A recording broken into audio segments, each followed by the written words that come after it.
ఎవరైనా రాజు శత్రురాజ్యంపై దాడి చేసి అక్కడి రాజుని హతమారిస్తే ఏం చేస్తారు ఆ రాజ్యాన్ని కూడా తన రాజ్యంలో కలుపుకుంటారు. అది వాస్తవం. కానీ మరి చావా సినిమాలో క్లియర్గా చూపిస్తున్నారు. అక్కడ ఔరంగజేబు శివాజీ తనయుడు శంభాజీని అత్యంత దారుణంగా హతమార్చి ఆ తర్వాత రాజ్యాన్ని వదిలేశాడు. ఎవరికి అప్పగించాడు? అక్కడ బ్రాహ్మణ పిష్వాలు. అంటే బ్రాహ్మణ పిష్వాలు ఎట్లా అధికారానికి వస్తారు శంభాజీని హతమార్చిన తర్వాత? అంటే బ్రాహ్మణ పిష్వాలకు ఈ ఔరంగజేబుకి ఏమైనా మధ్యన ఒప్పందం ఉందా? ఇక్కడ శంభాజీ ఔరంగజేబ్ ఇష్యూ చూస్తే హిందూ ముస్లిం అంటారు. మరి బ్రాహ్మణ పిష్వాలు కూడా హిందువులే కదా. మరి పిష్వాలకు ఈ ఔరంగజేబుకు ఒప్పందం కుదిరిందా? మరి ఒప్పందం కుదరనప్పుడు ఔరంగజేబు దాడి చేసి చంపిన తర్వాత రాజ్యాన్ని ఎందుకు హస్తగతం చేసుకోలేదు?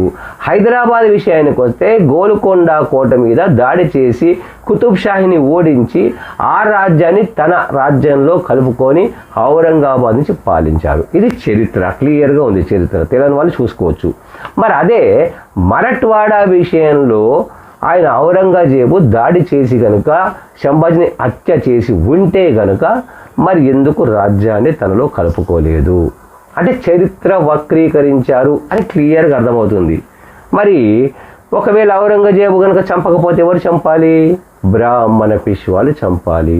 అంటే వాస్తవ చరిత్ర కూడా అదే.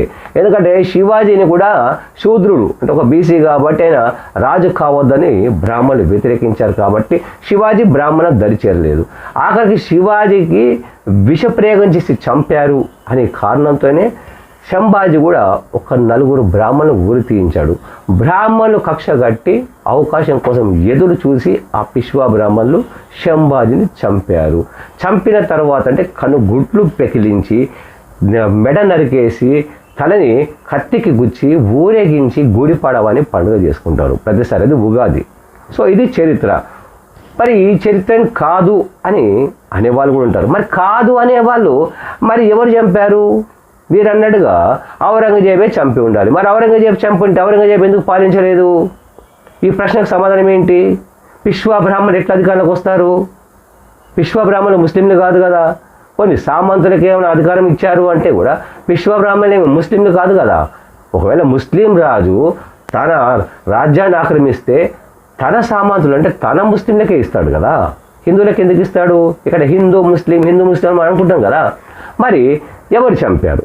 ఔరంగజేబు చంపితే ఔరంగజేబు ఆక్రమణలే రాజ్యం ఉండాలి. లేదు, చరిత్రలు ఎక్కడ లేదు. ఎవరు పాలించారు? పిష్వా బ్రాహ్మణులే పాలించారు. మరి పిష్వా బ్రాహ్మణులు పాలించినప్పుడు పిష్వా బ్రాహ్మణులే చంపారని క్లియర్గా అర్థమవుతుంది కదా. ఎందుకు ఈ లాజిక్ని అర్థం చేసుకోరు? మరి చావా సినిమాని ఆ రకంగా హిందీలో ఎట్లా తీశారు? చరిత్ర వాళ్ళకి తెలియదా? తెలియకెందుకు ఉంటుంది? మరి చరిత్ర తెలిస్తే ఈ పాయింట్ లాజిక్ని ఎందుకు మర్చిపోయారు? ఔరంగజేబు కనుక దాడి చేసి చంపితే ఔరంగజేబు పాలన ఎందుకు లేదు? పిష్వా బ్రాహ్మణులు ఎందుకు అధికారంలోకి వచ్చారు? చరిత్ర మొత్తం తిరిగే చూడండి. ఎవరు పాలనకు వచ్చారు? పిష్వా బ్రాహ్మణులు. అంటే శంభాజీ తర్వాత పిష్వా బ్రాహ్మణులు అధికారంలోకి వచ్చారు. అంటే పిష్వా బ్రాహ్మణ అధికారులు రావడం అంటే క్లియర్గా అర్థమవుతుంది కదా. ఔరంగజేబు కనుక శంభాజీని చంపితే ఔరంగజేబే పాలన సాగించాలి. మరి ఔరంగజేబు చంపకపోతే పిష్వా బ్రాహ్మణుని చంపాలి. మరి పిష్వా బ్రాహ్మణుని చంపేది కాబట్టి అధికారంలోకి వచ్చారు. అయినా ఇప్పటికి కూడా వ్యతిరేకించేవాళ్ళు. ఒకసారి చరిత్రను అర్థం చేసుకోండి, వాస్తవాలు తెలుసుకోండి. ఇక్కడ మనం ఎవరికో ఏదో కాదు, వాస్తవాలు ఏంటి? ఎందుకంటే హైదరాబాద్ గోల్కొండ కోట విషయం కూడా చెప్పాను.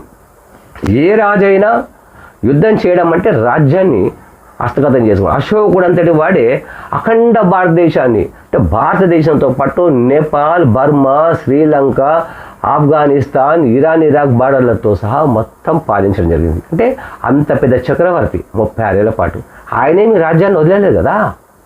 ఎవరైనా వదులుతారా? ఎక్కడైనా చరిత్ర ఉందా?